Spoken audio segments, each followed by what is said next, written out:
Hello, it's Carolina Marin with Rewire Now. I'm a certified trainer, coach, and speaker with the John Maxwell team, and I help leaders see what they don't. I tell them what they don't want to hear so they become the leaders they want to be.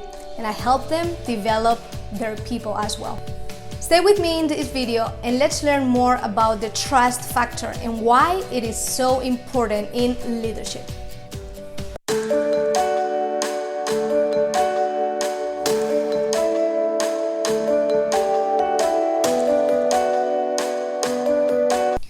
One thing to remember is why we do something will ultimately determine our level of influence. We need to understand that the why behind the what is key in leadership. Right motives are very important for other people to know what the real interest and benefits for others are. Right motives are crucial to people because leadership functions on the basis of trust. Without trust, leadership and influence, which is the same thing, John Maxwell says it like this: leadership is influence, nothing more and nothing less than that.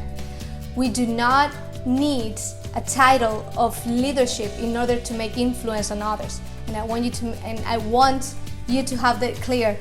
Leadership, it's opposite to what the Webster Dictionary says. It's seen as influence, as we define it in the John Maxwell team. But without trust, leadership is seen as manipulation or coercion. It's not more than that. When there is trust, team members know that they're there for each other, that they're there for a common interest that is shared among the members of the team.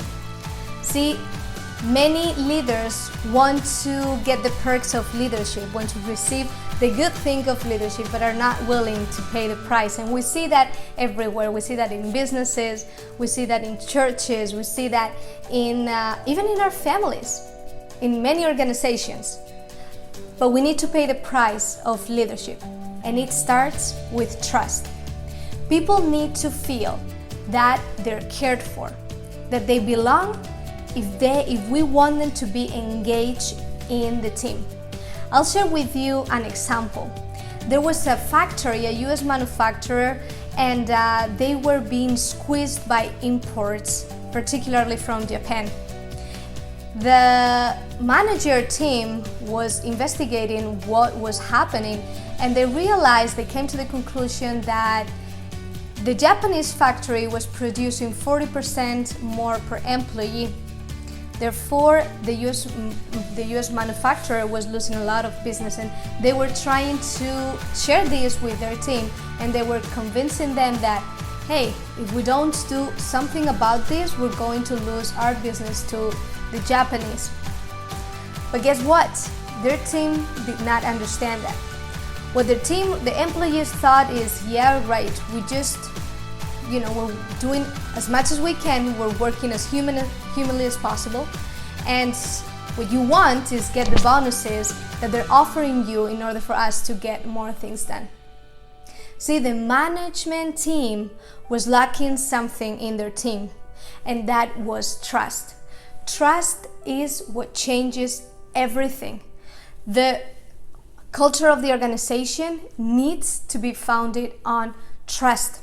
Stephen Covey, in his best-selling book, The Speed of Trust, says that trust is what did he say? Trust is the very basis of the new global economy. Trust and the speed at which it is established with clients and employees is the essential ingredient for high-performance teams and organizations. See, trust makes influence happen. We're not going to have a big impact on others if there's not trust, if they don't feel that they've been taken care of and their interest is shared.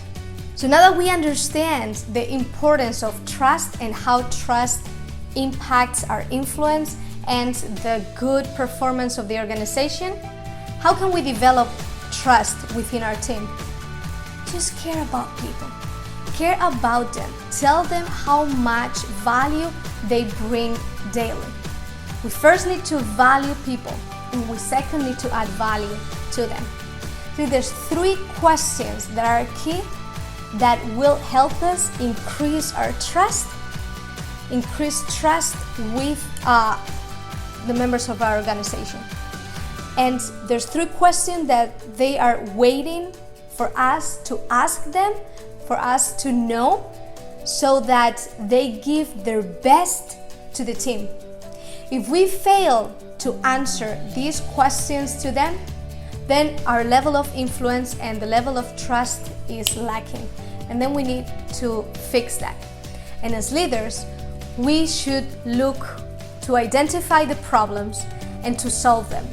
Not to hide from problems, but to bring them out and to solve them. There's 3 questions that they're waiting to be responded. The first question that someone wants us to answer is, do you care about me? Do you care about me? See, everything is about caring. Are they important to us?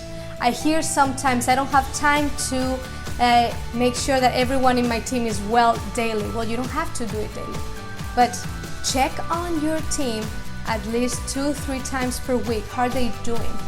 Do you care about me? The second question is, and that's schedule the time. Schedule the time for it. Get earlier, leave later, but we need to care about our people. The second question that they're asking is, can you help me? They need to feel secure. There's a security. If there is a problem, we need to be there for them. The last question is, can I trust you? And here the level of trust and integrity and the team performance is going to skyrocket if we can answer to these 3 questions of people in our organizations. Do you care for me?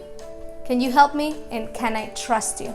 Right, those 3 questions were formulated by John Maxwell, and in his book, Good Leaders Ask Great Questions, you'll find more questions that are very insightful for leadership.